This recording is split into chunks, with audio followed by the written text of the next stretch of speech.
Misaotranao Jeso malalo Tsatrizao fotoana mamizao Ianaranay antongotrao Izahay izay mpianatrao Koa mitenenare Jeso malalo Izahay iaino tsaranao Ka iroteny avy aminao Itoetrabetsaka ao am-ponay ao Koa mitenenare Jeso malalo Izahay iaino tsaranao Ka iroteny avy aminao Itoetrabetsaka ao am-ponay ao Iroteny avy aminao Itoetrabetsaka ao am-ponay ao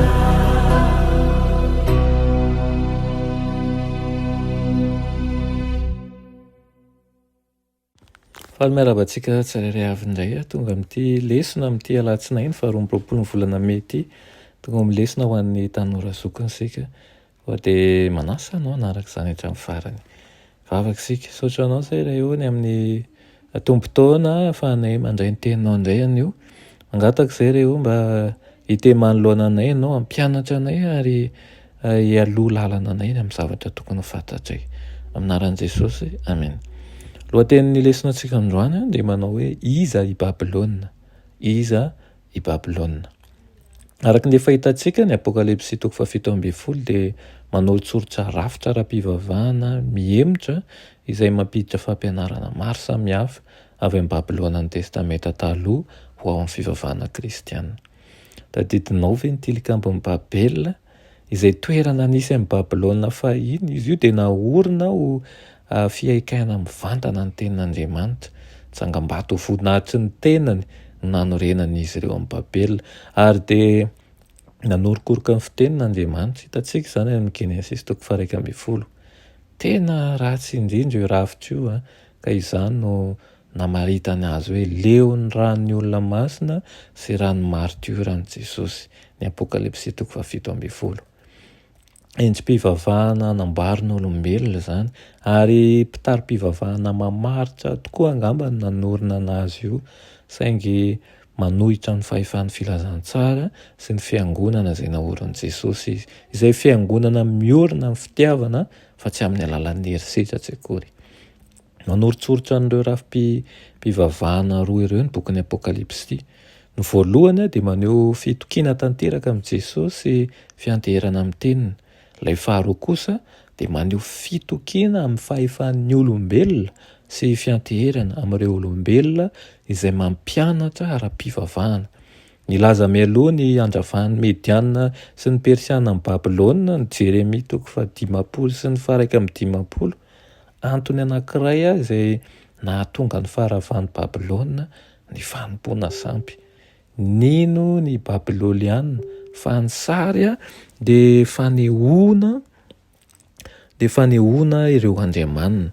Ho azy ireo manko dia monina ao amin'ny sary vongana eo amin'ny tempolo ireo andriamanitra ary ao anatin'ny herim-boajanahary izay asehoany. Raha voaroba napotika ireo sampy dia fahaverezana ny fiarovan'ireo andriamanitra ny andraisan'izany.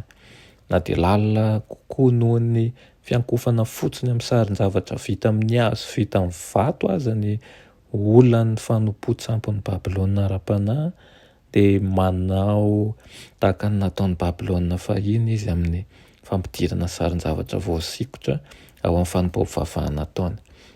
Ny fampiasana sary toy ny hazo ivavahana na hazo itsao na hazo andohaliana araka ny filazan'izy ireo azy dia fandikana ny dito faharoa satria mametra ny fahafahan'ny fanahy masina mametraka ao an-tsain'izy ireo zavatra momba ny mandrakizay izany ary mampihena ny fahalembiazan'Andriamanitra ho tahaka an'ilay sarivongana tsy misy aina. Hitantsika amin'izany tokoa amin'ny lesonan'io fa tena tokony tandrina isika Hitantsika ihany koa voavaly ny fanteny iza moa ilay Babilôna. Hitantsika ihany koa hoe ilay Babilôna teo aloha inona no tompoina, inona no rafitra nisy teo. Ary ilay Babilôna ankehitriny lazainy apokalipsia dia inona ilay rafitra misy eo ihany koa, izay tena mitovy ihany koa ary izay no tena hitan'Andriamanitra. Ary ny antso atao moa zany ataony ten'Andriamanitra dia manao hoe aoka hiala ao Babilôna isika. Mety ho Babilôna ny zavatra tompontsika ao tokantrano amin'ny fiainana andavanandro mihitsy ary zany amin'ny fahazaran-dratsy, amin'ny rafitra efa tsy mety intsony nefa hitokiana foana. Mety eo anivon'ny zavatra hitokiantsika eny amin'ny fiangonantsika ihany koa, eny amin'ny fitaom-pivavahana izay ataontsika amin'ny fotoana anankiray heverintsika fa mahamety azy kanefa tsy ankasitran'Andriamanitra.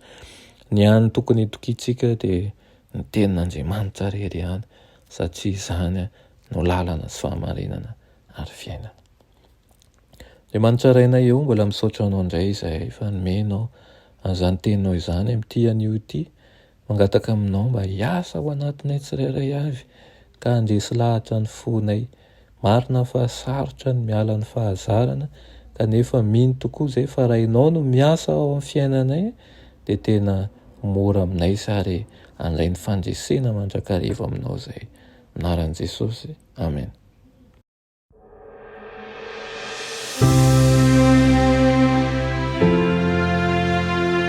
Mianatra eo an-tongotra Jesosy isan'andro.